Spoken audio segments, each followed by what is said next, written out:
Shalom Bapak Ibu, Saudara-saudara, selamat pagi. Senang sekali saya Pendeta Andre Saleh bisa kembali berjumpa untuk membagikan pesan Tuhan hari ini menjadi penuntun untuk kehidupan saya dan saudara selama 24 jam. Mari luangkan waktu kurang lebih 15 menit untuk mendengarkan firman Tuhan, baik Anda yang sudah ada di tempat kerja ataupun juga yang sedang ada dalam perjalanan ataupun juga yang sedang ada di rumah. Saya percaya bahwa firman Tuhan akan menyegarkan roh, jiwa, dan tubuh saya dan saudara. Firman Tuhan terambil dari Kejadian pasalnya yang ke-45, ayatnya yang pertama sampai ayat yang keempat. Judul firman Tuhan pagi ini adalah Dari Orang Benar Lahir Kebaikan. Yusuf memperkenalkan dirinya kepada saudara-saudaranya.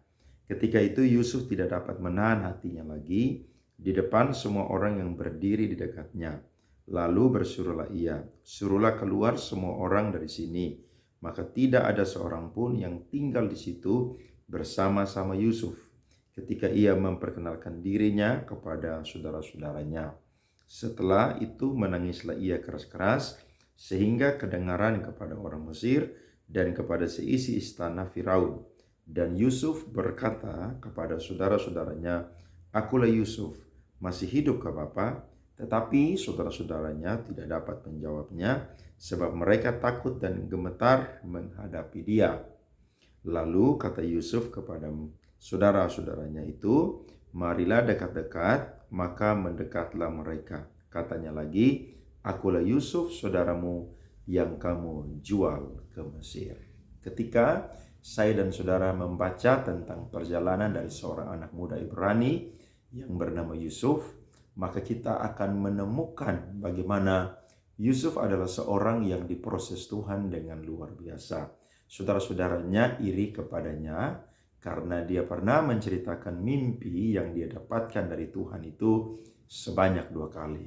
Akhirnya mereka menyimpan dendam dan mereka itu menjual dia kepada salah seorang khalifah yang lewat pada waktu itu, dan akhirnya dia dibawa ke Mesir. Dan ketika dia ada di Mesir, dia pun juga dijual di pasar budak yang ada di Mesir, sehingga dia dibeli oleh seorang yang punya jabatan yang tinggi di Mesir, namanya adalah Potifar. Tetapi ketika dia bekerja dan dia sangat dipercaya, maka Yusuf pun juga mendapatkan satu musibah, yakni dia difitnah oleh istri Potifar. Akhirnya dia dijebloskan ke dalam penjara. Di dalam penjara, Yusuf pun juga mengalami pertolongan Tuhan yang luar biasa, sehingga dia pernah menolong juru minum dan juru roti. Akhirnya apa yang pernah Yusuf lakukan kepada juru minuman itu diingat oleh dia, dan akhirnya dia menceritakannya kepada Firaun. Alkitab mencatat suatu hari Firaun itu bermimpi dan tidak bisa membuat Firaun itu tidur dengan nyenyak.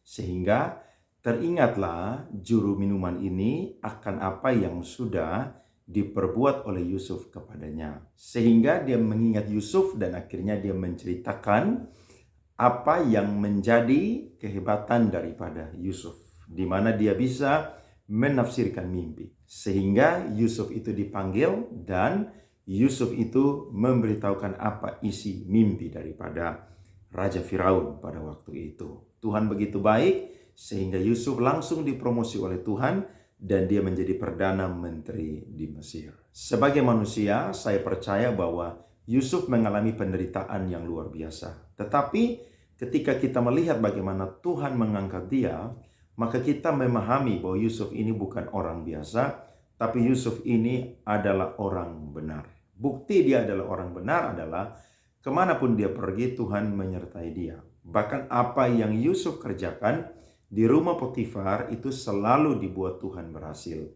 Dan ketika dia ada di penjara pun juga, dia menjadi kepercayaan dari kepala penjara itu. Ini membuktikan bahwa Yusuf adalah orang benar. Tetapi saudara-saudara, ujian akan Yusuf sebagai orang benar itu tidak berhenti ketika dia itu mendapatkan promosi dari Tuhan dan menjadi Perdana Menteri di Mesir.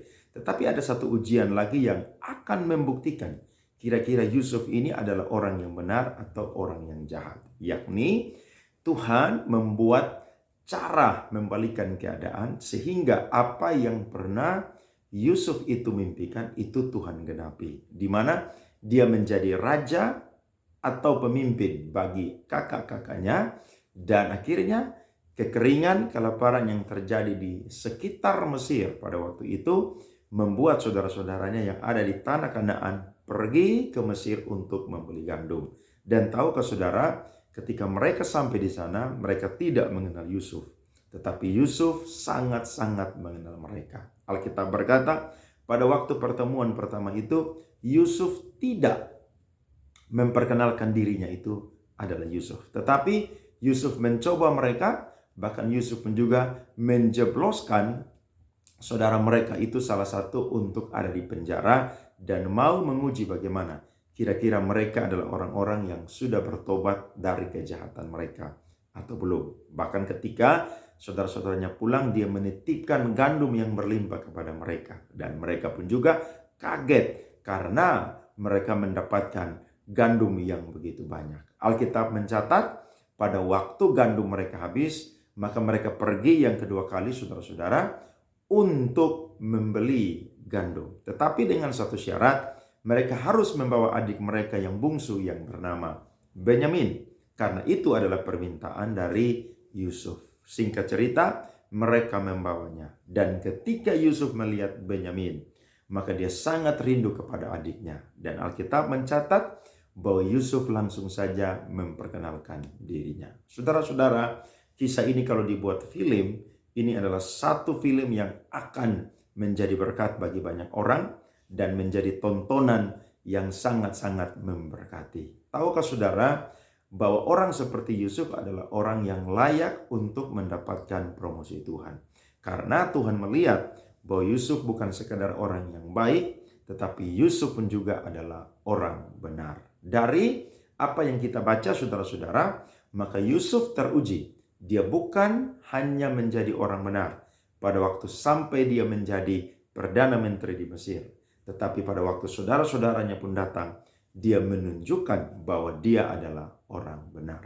Saya akan memberikan 2 berkat rohani bagi saya dan saudara, di mana ini adalah bukti bahwa Yusuf itu adalah orang benar. Dari orang benar akan lahir kebaikan. Yang pertama adalah Yusuf itu memberikan pengampunan tepat pada waktunya. Kalau kita membaca apa yang sudah dicatat di dalam kitab Kejadian, kita akan menemukan bahwa seakan-akan Yusuf itu tidak cepat untuk memberikan pengampunan. Yusuf itu menunda-nunda untuk memberi pengampunan. Tetapi dari sini saudara-saudara kita akan belajar satu istilah, namanya adalah unpremature forgiveness. Artinya pengampunan yang tidak boleh cepat diberikan dan pengampunan pun juga yang tidak boleh lambat diberikan.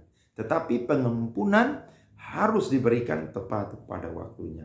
Bagaimana caranya? Ketika Yusuf melihat saudara-saudaranya itu sudah sadar, mereka mengakui kesalahan mereka dan mereka menuruti apa yang Yusuf itu suruh, maka Yusuf tahu bahwa mereka itu layak untuk mendapatkan pengampunan. Demikian juga kepada saya dan saudara.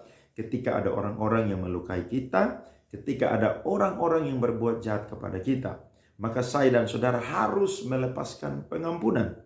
Dan pengampunan yang kita berikan, saya percaya, adalah pengampunan yang bukan murahan, bukan juga pengampunan yang terlalu tinggi untuk dijangkau, tidak saudara-saudara. Tetapi pengampunan yang diberikan tepat pada waktunya. Saya dan saudara belajar dari Yusuf bahwa dia adalah seorang yang sangat-sangat diberkati oleh Tuhan. Salah satu yang Yusuf dapatkan adalah dia memiliki hati yang mengampuni. Kalau ada saudara-saudara yang hari ini sedang menyimpan kepahitan, menyimpan dendam kepada saudaramu, kepada keluargamu, dan itu tidak mudah engkau lepaskan pengampunan. Hari ini firman Tuhan datang kepada saudara-saudara, mari belajar dari Yusuf. Kalau engkau orang benar, saya percaya bahwa engkau tidak akan pernah menyimpan kesalahan orang lain. Sebab Yesus sendiri pun juga sudah mengampuni saya dan saudara. Ketika kita merasa bahwa kita adalah orang yang pernah melakukan kesalahan, dan kita pun juga adalah orang berdosa yang sudah dibenarkan, maka saya yakin kita pun juga akan memberikan pengampunan. Rasul Paulus pernah berkata di dalam surat 2 Korintus pasal yang kedua, orang yang sudah mengakui kesalahannya, dia harus diberikan pengampunan. Bahkan Yesus pun juga berkata, kalau engkau tidak mengampuni dosa daripada saudaramu, maka dosamu juga tidak akan diampuni. Betapa beruntungnya saya dan saudara ketika kita itu memberikan pengampunan. Ketika kita memberikan pengampunan, maka orang yang paling pertama merasakan damai sejahtera bukan orang yang kita ampuni, tetapi saya dan saudara yang mengampuni. Sebab kita membuang semua luka, kita membuang semua sampah yang tidak berkenan di hadapan Tuhan, yang menjadi beban, yang menjadi alat saya dan saudara bisa mengalami banyak keburukan-keburukan dalam kehidupan kita. Yusuf adalah orang benar, sehingga dari Yusuf lahir kebaikan yang pertama, yakni dia memberikan pengampunan tepat pada waktunya. Yang kedua, saudara-saudara, saya mencatat bahwa Yusuf adalah orang benar, dan lewat orang benar lahir kebaikan yang kedua, yakni Yusuf menganggap bahwa luka yang dihadapi itu bukan sebuah peristiwa, tapi itu adalah bagian dari proses Tuhan. Ini sesuatu yang menarik, sehingga dia mengatakan di ayat yang kelima sampai ayat yang ke-9.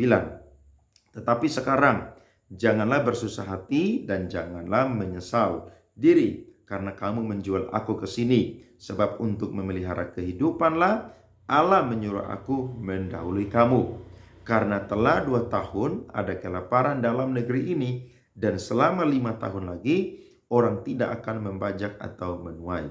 Maka Allah telah menyuruh aku mendahului kamu untuk menjamin kelanjutan keturunanmu di bumi ini dan untuk memelihara hidupmu, sehingga sebagian besar daripadamu tertolong. Ayat 8, jadi bukanlah kamu yang menyuruh aku ke sini, tetapi Allah, dialah yang telah menempatkan aku sebagai bapa bagi Firaun dan tuan atas seluruh istananya, dan sebagai kuasa atas seluruh tanah Mesir. Segeralah kamu kembali kepada bapa dan katakanlah kepadanya, beginilah kata Yusuf, anakmu, Allah telah menempatkan aku sebagai tuan atas seluruh Mesir, datanglah mendapatkan aku, janganlah tunggu-tunggu. Wow, ini satu teladan yang sangat luar biasa. Yusuf menganggap bahwa luka yang dia hadapi atau yang dia alami itu adalah bukan sebuah peristiwa, tapi itu adalah bagian dari prosesnya Tuhan. Siapa yang pernah menyangka bahwa Yusuf akan menjadi seorang yang sangat penting di kerajaan Mesir? Yusuf sendiri tidak pernah tahu. Dia hanya mendapatkan mimpi daripada Tuhan. Tetapi saudara-saudara, untuk mencapai mimpi itu, maka Yusuf harus diproses oleh Tuhan.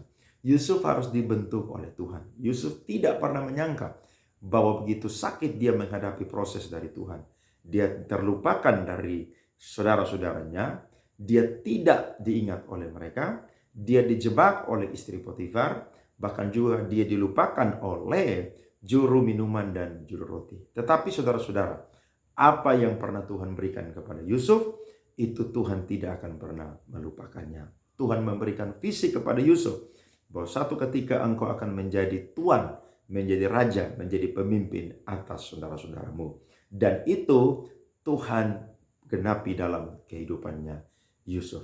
Tapi tahukah saudara, apa yang Tuhan berikan kepada Yusuf, itu Tuhan bungkus saudara dengan proses yang menyakitkan. Saudara-saudara, kalau hari ini ada janji-janji Tuhan yang pernah Tuhan berikan kepada kita, saya percaya kita pasti akan dibawa Tuhan untuk mendapatkan apa yang menjadi janji Tuhan. Tetapi jangan pernah melupakan, Yusuf menjadi cerita yang nyata bagi saya dan saudara, bahwa untuk mencapai penggenapan janji Tuhan, saya dan saudara harus mengalami proses dari Tuhan. Dan saya percaya, semakin besar berkat yang Tuhan berikan kepada kita, maka prosesnya juga akan semakin besar. Semakin luar biasa berkat yang Tuhan akan berikan kepada kita, maka akan semakin besar juga atau luar biasa pun juga proses yang saya dan saudara akan terima dari Tuhan. Siapa menyangka Yusuf diberkati oleh Tuhan dengan luar biasa. Saya yakin dan percaya kita pun juga adalah orang-orang yang pasti akan Tuhan jadikan menjadi kepala bukan ekor. Kita akan naik dan bukan turun. Tetapi ingatlah, untuk mencapai itu, saya dan saudara harus melewati proses dari Tuhan. Kalau hari ini saudara sedang mengalami proses dari Tuhan, saudara sedang ada di titik terendah di dalam kehidupan saudara-saudara, saudara sedang dilupakan oleh manusia, saudara sedang berbeban berat, percayalah, Tuhan tidak pernah meninggalkan saya dan saudara. Tuhan tidak akan pernah melupakan saya dan saudara.